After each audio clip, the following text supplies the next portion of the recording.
título Érase una vez en Hollywood no solo es una referencia evidente a dos películas de Sergio Leone, sino una aún más evidente a los cuentos de hadas y que será clave al final del metraje. Tarantino cuenta un cuento de hadas sobre los cuentos de hadas, o en otras palabras, filma una película sobre las películas. La magnífica recreación de Los Ángeles a fines de los 60 nos sitúa en un momento de quiebre, una época de la que hablé largamente en el especial sobre El Exorcista y el género de terror, la liberación de las costumbres, el hipismo, la fiebre por las protestas y las pancartas en una época en que no se podía salvar al mundo desde las redes sociales, y después la caída, el reverso oscuro de esa libertad, o, en otras palabras, simplemente en dos palabras, Charles Manson.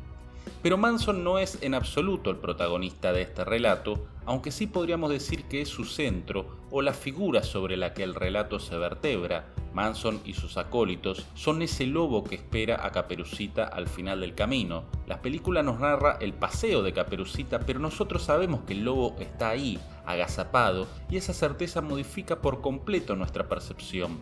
Nosotros no somos inocentes, nosotros ya sabemos cómo termina la historia. Y Tarantino sabe que el cine se muere, y hablo de la actualidad, el cine se nos muere hoy. Siempre se habla del pasado para hablar del presente, y Érase una vez en Hollywood funciona a la vez como admonición y como advertencia. Y si no hacemos nada para evitarlo, también funcionará como elegía y como requiem. Los personajes de DiCaprio y de Brad Pitt son, cada uno a su modo, dos machos de la vieja escuela, de cigarrillo y de alcohol, de tos rancia y de resaca. Pitt es una rara mezcla de macho alfa y perdedor, un doble de riesgo capaz de ganarle a Bruce Lee en una pelea mano a mano y acusado de matar a su mujer. Nunca se lo condenó por ese crimen, pero todos dan por hecho que es culpable, algo que también recuerda bastante a la actualidad, al movimiento Me Too, por ejemplo, la presunción de culpabilidad que se aplica sobre los hombres. Y Tarantino no nos tranquiliza, nosotros los espectadores nunca sabemos si es cierto o no ese crimen. Uno de nuestros héroes bien puede ser un asesino entonces. Lo cierto es que Pitt es un perdedor, lo único que sabemos. El personaje de DiCaprio es muy diferente, un actor de westerns clásicos, ya en decadencia, y que debe degradarse al spaghetti western. No es tan alfa ni tan macho como su doble. Brad Pitt aquí es un doble semejante al que interpretó en El Club de la Pelea. Hace todo lo que DiCaprio no puede hacer. Los dos encarnan lo que hoy suele llamarse masculinidad tóxica. Son todo lo que odian los hippies del ayer y del hoy. Son la violencia, el machismo, cultores también de una vida tóxica en un sentido más literal, en el sentido de que se emborrachan y se drogan y les importa muy poco el amor a la naturaleza y ese tipo de cuestiones. Habitan el mundo de la industria, de la máquina. No olvidemos que el cine, o mejor dicho el cinematógrafo, no deja de ser un prodigio de la tecnología. Y Tarantino no niega lo nocivo de ese modo de vida macho, ni de la masculinidad arquetípica que se muestra en muchas películas de Hollywood, especialmente en los westerns. La violencia armada como solución a todo conflicto, la cosificación de la mujer, el alcohol y el tabaco. Esto también lo trata Clint Eastwood en Los Imperdonables, película a la que dediqué un par de videos. Quedará muy bien en pantalla andar tomando de la botella con un arma en la mano, pero en la vida real puede que uno se termine disparando al pie como un imbécil, o quizás después de haberse liquidado 8 whiskies, su rendimiento sexual no termine siendo muy de macho, o quizás se olvide sus parlamentos si es actor, como le pasa al personaje de DiCaprio frente a la cámara. En la vida de a pie, fuera de los cuentos de hadas, el vicio tiene sus efectos nocivos. En sus publicidades con vaqueros, Marlboro no mostraba la parte en que al vaquero le fallaban los pulmones, y en el final de la película hay incluso un guiño a las mentiras publicitarias y el uso de estos estereotipos para vender productos malos para la salud. Pero ¿cómo responde el hipismo a esta masculinidad tóxica en todo sentido? En última instancia con más toxicidad, drogas en lugar de alcohol, y con una mayor fijación por el sexo, aunque esta fijación se disfrace con la etiqueta de amor libre. Y si hablamos del clan Manson y de otro tipo de manifestaciones radicales, se responde a la violencia de la masculinidad tóxica con más violencia, solo que esta vez la violencia pasa del cuento de hadas a la realidad, de la pantalla del cine a la pantalla de los noticieros.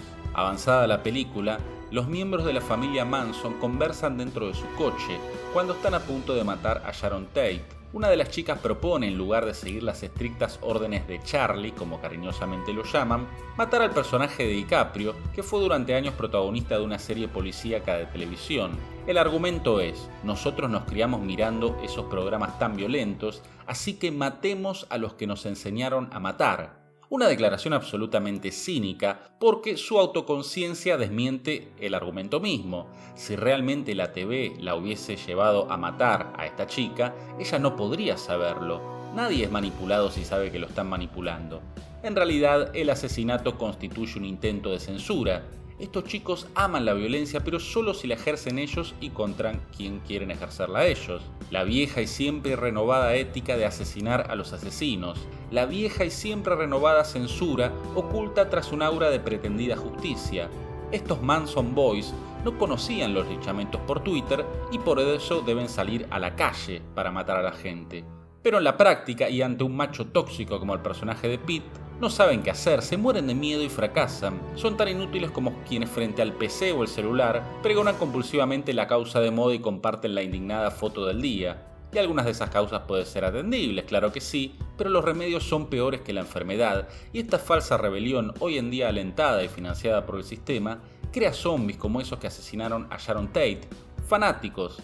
En este punto, Érase una vez en Hollywood sintoniza con Joker, otro gran estreno de este año. El personaje del Joker, aunque más eficaz y menos politizado a la hora de concretar su venganza, es otro personaje que delega en la sociedad la entera responsabilidad por sus actos, y la película de Todd Phillips, igual que la de Tarantino, no niega que la sociedad sea un lugar espantoso para vivir, más bien lo enfatiza, pero también nos advierte sobre el victimismo y su tendencia a hacer de las víctimas verdugos. El victimismo crea a los Joker y provee de acólitos a gente como Charles Manson.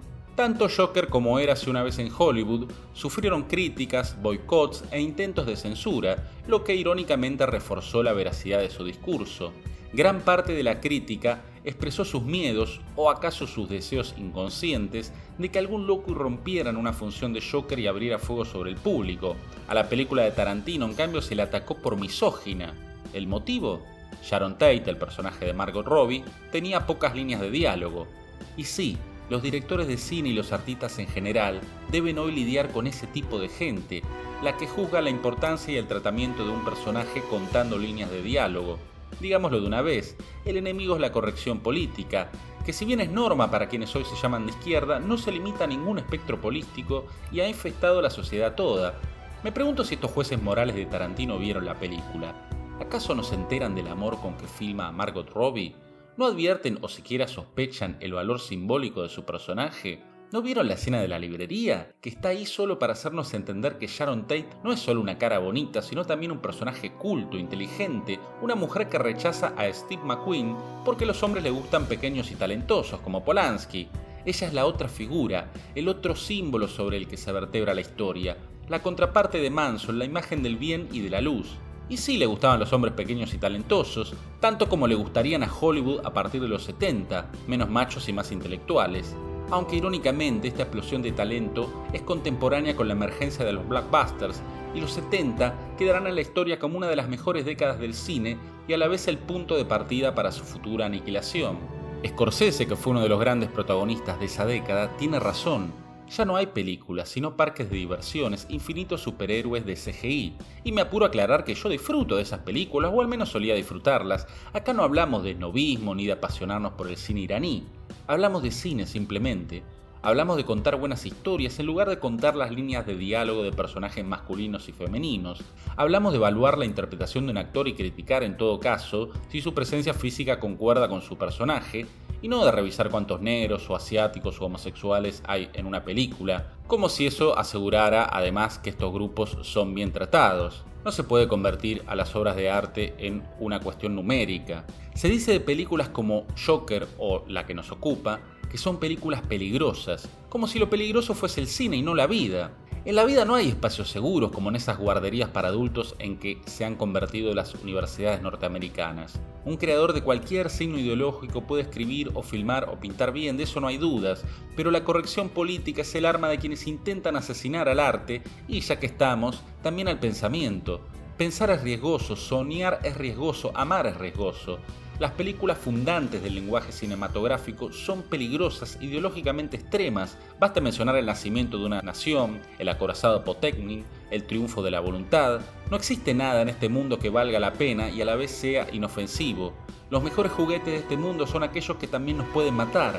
La corrección política es miedo a la vida y miedo a las palabras y a las imágenes. Es el pavor psicótico de quien confunde el signo con la cosa significada y la representación con la apología.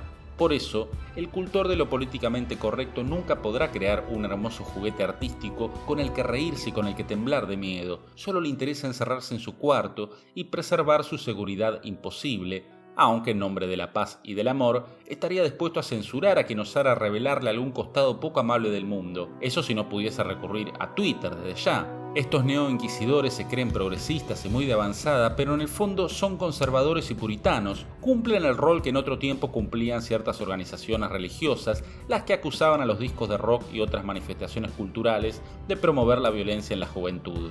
Tarantino sabe que el cine se muere, que poco a poco se convierte en un videojuego del que los ejecutivos y los expertos en marketing tienen el joystick. Por eso se preocupa muy poco por hacerse el cool, ya en esta película, y nos entrega una obra mucho más honesta y seria en el mejor de los sentidos. Por eso el título aparece al final, cuando nos damos cuenta de que, como en Bastardos sin Gloria, acabamos de ver una ucronía, la historia de un universo paralelo en el que Sharon Tate, ese símbolo en que el director deposita todo lo bueno y maravilloso del cine y de la vida, no murió, en el que los censores y los asesinos no ganaron la partida. Y por eso, decía, aparecen los títulos, para recordarnos el érase una vez de los cuentos de hadas y recordarnos que el cine es ficción, nada más ni nada menos que ficción. Por eso el personaje de Brad Pitt se fuma cigarrillo alucinógeno justo antes de ese clímax, porque ahí entramos a otro mundo, un mundo de sueños como Alicia cuando sigue al conejo hacia el pozo. Y cuando uno contempla el destino del clan Manson en esta película, Tarantino parece decirles a los censores: yo también considero que la violencia no es violenta cuando se aplica a los malos. Porque la vida, entre otras cosas, es combate. Y, por desgracia, cuando uno gana hay otros que pierden y siempre es mejor que pierdan los malos. Y el cine clásico no es un cuento de hadas porque excluya lo horrible de la vida, sino por lo ya dicho, porque pierden los malos, porque los asesinos son los que mueren. E incluso en el cine en que los malos ganan, como El bebé de Rosemary y gran parte de las películas que señalan el fin de la inocencia, siempre estará la palabra fin, justamente, como consuelo, y podremos decirnos a nosotros mismos: se terminó, solo es una película. Eso es lo que los malos no entienden, o pretenden, o desean no entender, que es solo una película. Y ahí es cuando la fábrica de sueños se convierte en pesadilla y el Flower Power se defiende a los tiros. Desde este modestísimo canal yo les propongo ignorar a los comisarios del pensamiento, a los corifeos del pánico, a los carceleros de los espacios seguros. Los insto a crear sin miedos ni restricciones, a jugar, como decía Nietzsche, pero a jugar con la seriedad con que juegan los niños. Nadie mejor que un niño sabe que los juguetes son eso, juguetes, meras representaciones. Y sin embargo, para el niño no hay nada más importante que esos juguetes. Creemos entonces historias que acepten lo bueno y lo malo y lo feo del mundo, y no importan las supuestas ofensas, porque siempre hay más de un triste imbécil que confunde al juguete con un arma. La buena noticia es que, como buenos imbéciles, siempre se terminan disparando en el pie. Que vivan la libertad de la creación con todo lo sublime y todo lo monstruoso que implican. Que viva Érase una vez en Hollywood y que vivan el cine, la literatura y la vida. Mi nombre es Alejandro y este es El Sur, Taller Literario. Si les gustó, suscríbanse. Si están suscritos ya, compartan, pongan me gusta, comenten y todo eso que se dice al final de los videos de YouTube. Si quieren tomar taller conmigo, tienen el Facebook en la descripción de los videos y en la cabecera del canal. Nos vemos la próxima.